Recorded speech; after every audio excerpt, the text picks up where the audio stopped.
Welcome back to 59 Minutes. I'm Levi Kones. We are talking with Jane Francis. She is the founder of the Cancer Information Support Network, and she is a cancer warrior herself. Had breast cancer, stage 3B, 6 years ago.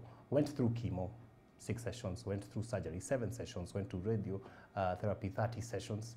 And then after that, felt, you know, I need to reach out to other patients, to talk to them about foods, to talk to them about social psychosocial support, and to help those who need things like this.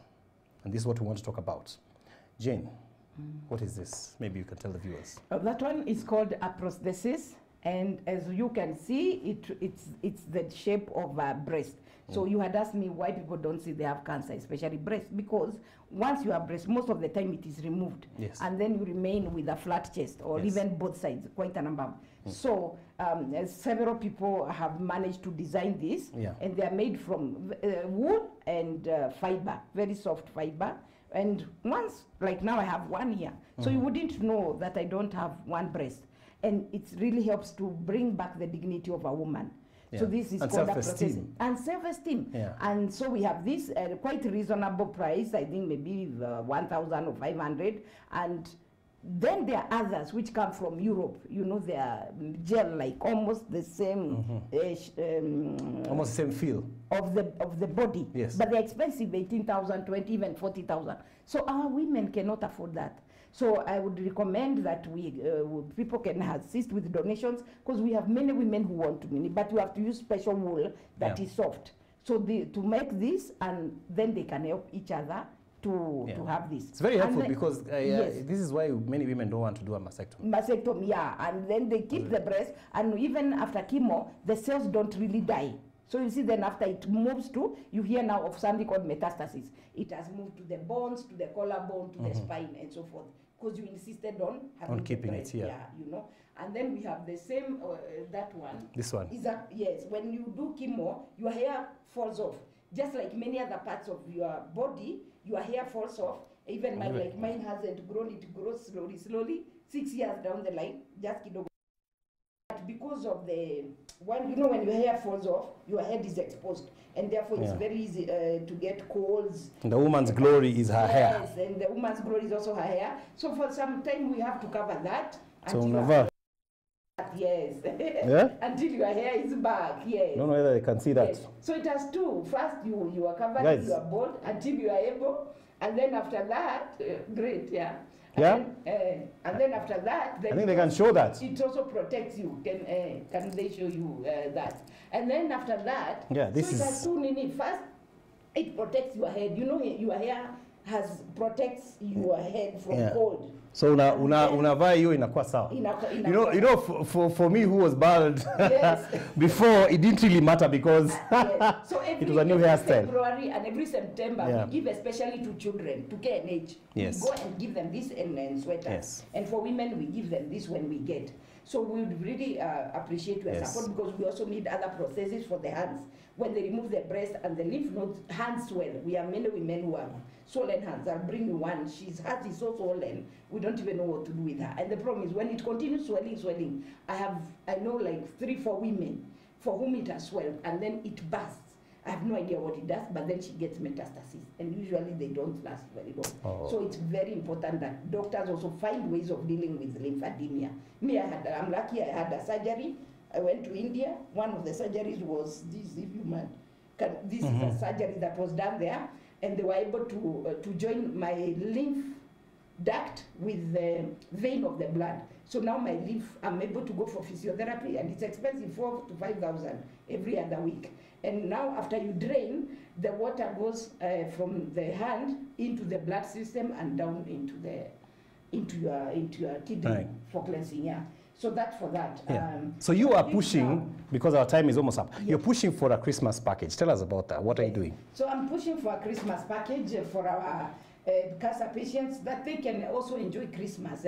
I know our president has extended the curfew for another 60 up to January 3rd. 60 days, yeah. And so it means people, and now we are hearing COVID is rising. It's even worse than before, because also people have put down their guards. They are not wearing their masks, and this is one of the best protection, in addition to social distancing and so forth.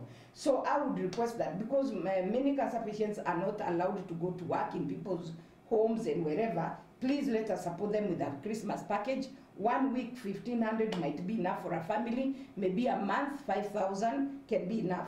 And for those whom God has blessed, 6,000 would be helpful for them to do their NHIF for a full year, so that they can always continue accessing their treatment. Their monthly, because they have to buy the monthly tablets, and then at the same time to do their procedures every 3 quarterly months to check that the cancer does not recur or metastasize.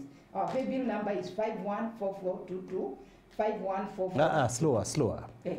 514422 is the pay bill number, and the account is Cancer Welfare. And if you have a cancer patient in your home and you don't know which way to go, where to start, please reach me on 0722 369 389. 369 389. 0722 369 389. I'm there to journey with you through my ministry of presence, prayer, and psychosocial support. I don't do it alone. I have a team. I have cancer caregivers.